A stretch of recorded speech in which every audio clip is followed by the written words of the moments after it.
Hi everybody, we're going to be talking about forgiveness today in this video vlog 6 that we're doing for I Am Defined. And this is what I want you to remember when it comes to forgiveness. Forgiveness does not mean that you forgive somebody and you continue on, especially in a situation where it's a toxic relationship. You may even be living with someone in one of those situations. So I want to be really clear about journeys that I have taken. And I want to kind of do a disclaimer here. These vlogs that I'm doing are not counseling in any way. What they are just letting you know what my journey is and things that have helped me make a huge change and define my own life. So I Am Defined is just about that, about defining your own life. I'm going to be giving you little tips of what I did. You can decide if that's for you or not. But this is not counseling. This is not my advice in what you should do.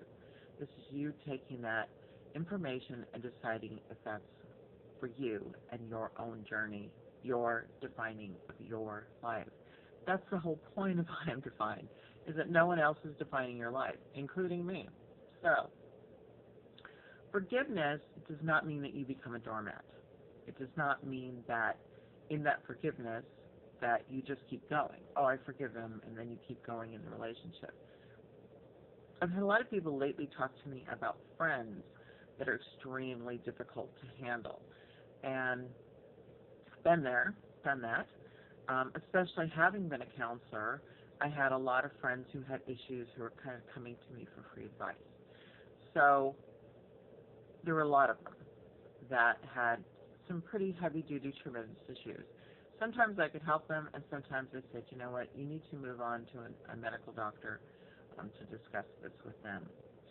So in the same situation, let me give you a little story. Many years ago, I was hurt physically by a doctor, and it was a sexual hurt, and he was brought to trial for sexual misconduct for over 100 women. And at first, I really didn't want to get involved, but the district attorney felt that my case was one of the stronger cases. One, because he usually did it when someone had been put under, and in my case, I was not.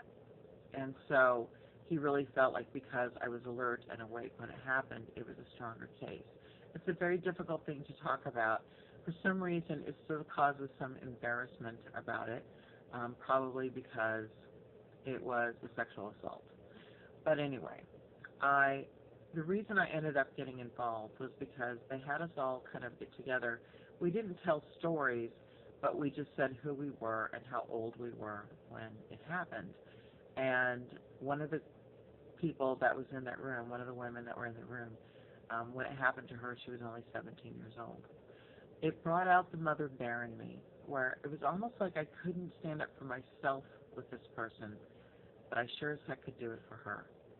And so I went ahead and spent the 2.5 years in and out of the trial room and put him away for the rest of his life. Helped put him away for the rest of his life. But at the end, there was no court to go to anymore. There was no cameras in my face every day from the TV stations. All the hate that I had became something else, and that was I felt sorry for his family, for his children, for the things that they had to go through during this trial. And I started thinking about how incredibly messed up he was.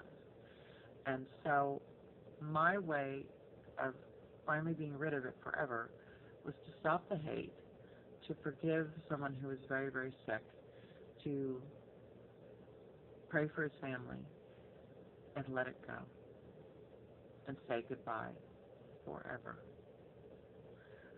I don't even hardly think about it anymore. I may think about it maybe once a year. It might come up. Somebody might mention it to me, whatever happened with that kind of thing. But I've let it go forever. So that's my journey about taking care of situations that continue to hurt you. And what I mean by that is you are on this journey right now to define your own life, to change it, no matter what it is, whether it's a new job, financially, getting out of a toxic relationship, ending substance abuses. I don't care what it is, there are going to be people in your life who are stumbling blocks. It could be your parent, it could be your husband, it could be your best friend, it could be all kinds of people that when you talk to them about how you're making this great, wonderful, joyful journey to change your life, they're going to be, what are you doing that for? You have everything. Do you have a problem? Are you depressed? Do you need a pill? I mean, there's going to be all kinds of stuff that comes out of that. And so I want you to consider that journey of forgiving them their shortcomings, because everybody has a story. And everybody acts from that story of what has happened to them. So consider forgiving them, even possibly praying for them, and then say goodbye, but say goodbye forever. You don't need someone like that in your life. Now, if this is someone you live with, a spouse, a significant other, whatever it might be, consider discussing that with them.